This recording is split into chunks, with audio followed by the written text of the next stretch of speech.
It's been a hot minute since I sat down to do one of these things. A bunch of stuff has changed.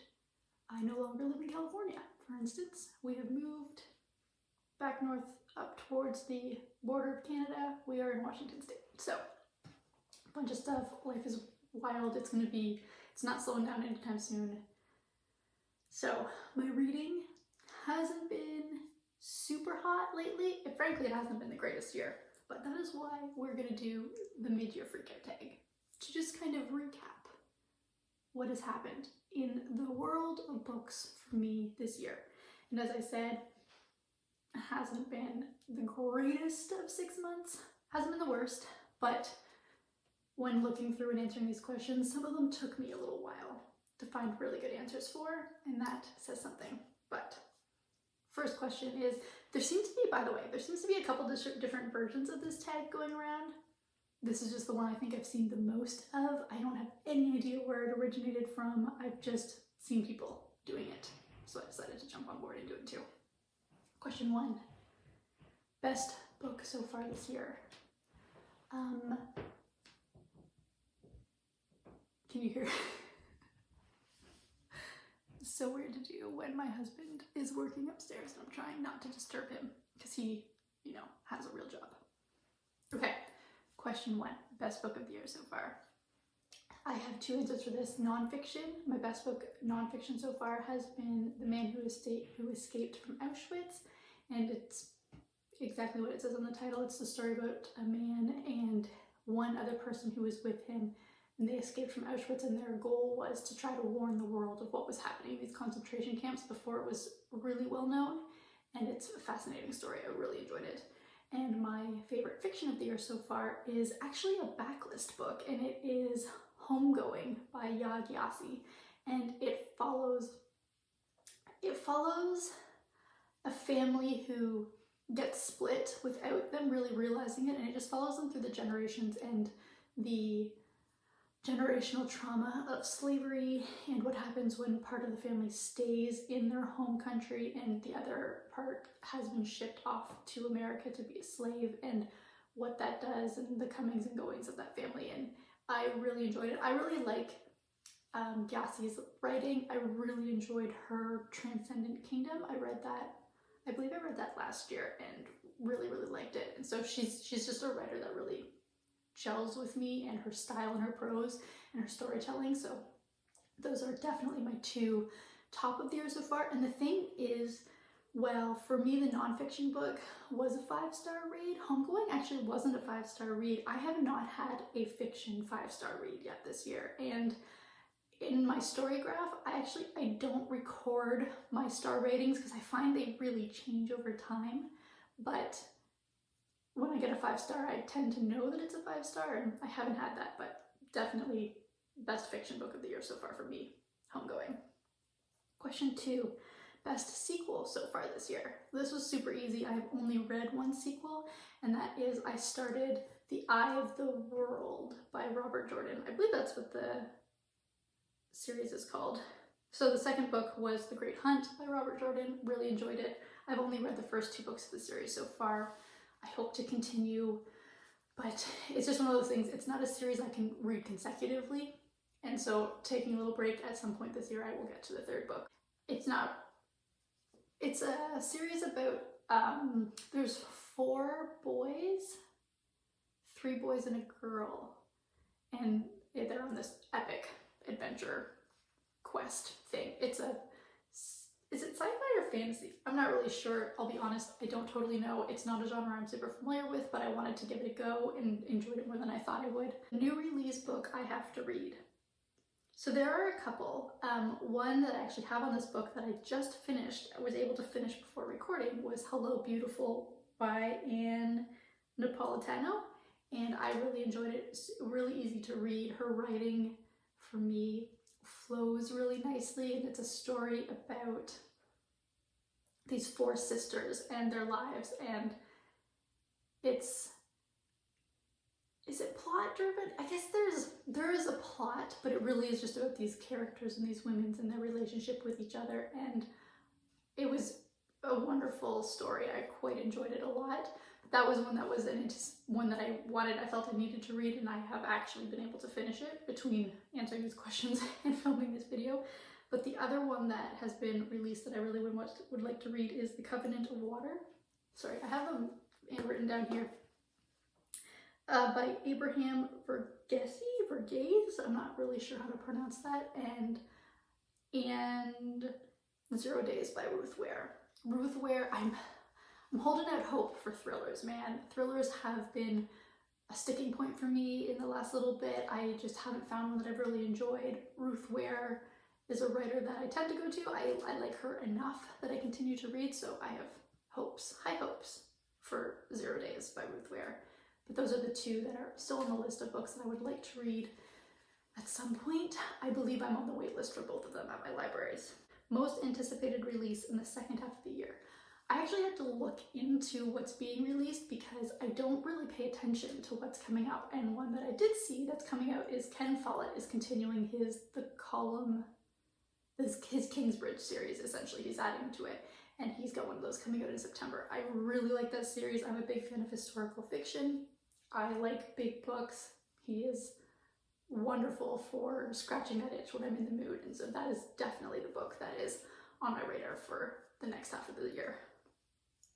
Number 5, biggest disappointment. Hands down, biggest disappointment of the year. Got a whole video of it on this channel, is Birnam Woods by Eleanor Catton. Eleanor Catton, Catton, I think it's Catton. I was so looking forward to her book. I really liked her, The Luminaries, and it wasn't bad, but it just wasn't what I was expecting, wasn't what I needed, wasn't what I wanted. And I finished it, and I think I'm glad that I finished it because it almost got DNF. But whether or not I finished it or not, it still was a bit of a disappointment for me. Well, it was a large disappointment for me. Number 6, biggest surprise. So, The Way of Kings by Brandon Sanderson. Another kind of huge epic series that I decided to start this year. I'm not really sure, I must have been in the mood for trying something new, and I was quite surprised with The Way of Kings by Brandon Sanderson and how much I did enjoy it. It did take me a little while to get through it because it is not a genre that I typically gravitate towards, so I kind of had to warm up to it in a way, but by the end of it I was quite intrigued by what was going on. I think it really built, which means I'm hoping the series really builds over time because it's quite a long one. I don't even know if it's done. I know nothing really about the history of the series, where it's going, what it's done. It's my first Brandon Sanderson book, period, but I do know that he's an insanely popular author. I'm very surprised by that book, and it is another series that I hope to continue over time. I'm not clamoring to get to book 2 immediately. Obviously, I finished it quite a while ago, but it is certainly on the radar of books that I would like to read over time. Number 7, new favorite author. Like I said, this year hasn't been great for me in terms of reading, so I don't know that I have a new favorite author, but I did read 2 more of Elif Shafak's books this year and enjoyed them both enough that I will continue reading what she does in the future and seeing if I'm missing. I think I've read 3 books by her so far. I'm not sure exactly what else she's published. I think that there is another one for me to read by her, but Elif Shafak is certainly an author that I quite enjoy reading and will continue to look forward to what she puts out in the future. Number 8, fictional crush. I can't answer that.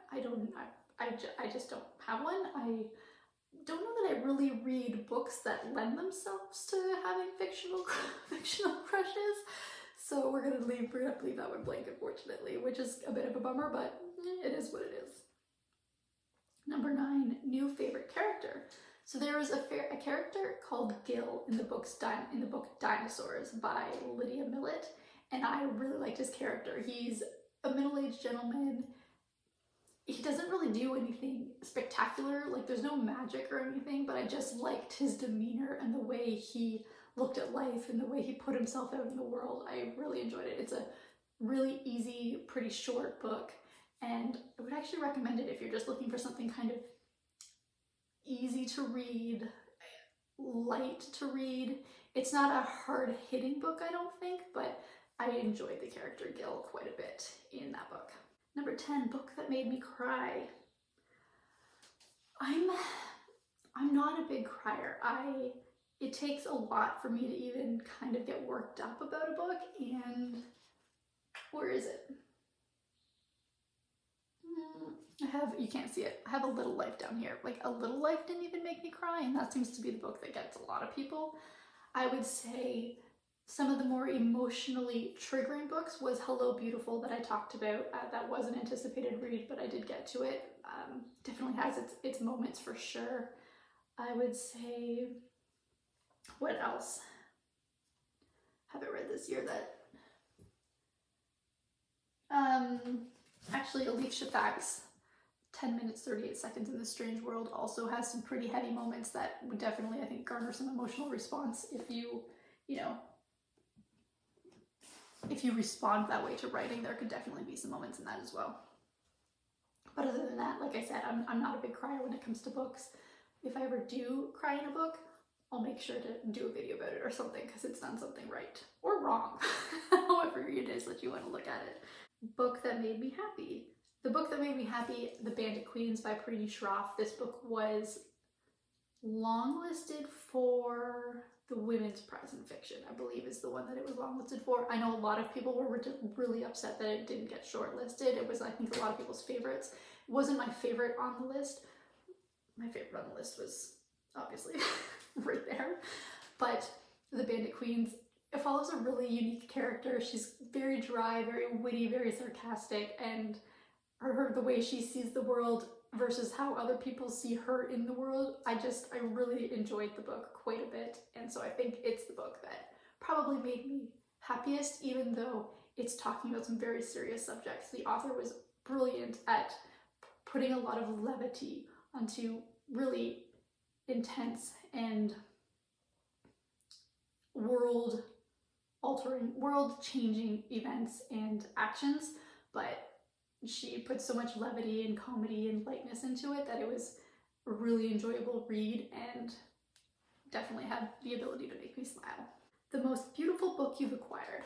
Okay, this is hard because I don't really buy books much. I am pretty exclusively library. Now, the exception was that this year with leaving states, I didn't have access to as many books as I normally would, and so I have bought a few this year. I bought 3. They're all right here. I bought The Cartographers, These Silent Woods, which I still need to read, and 10 minutes 38 seconds in the Strange World. None of them are particularly beautiful covers. I think the prettiest cover that I've come across this year, Wayward by Amelia Hart, I believe is her name. I think that was an amazing cover, beautiful, really fun book to read. Really enjoyed that story, but I think in terms of what I've seen, it would be Wayward by Amelia Hart, but it's not a book that I purchased because, as I said, I don't typically buy many books.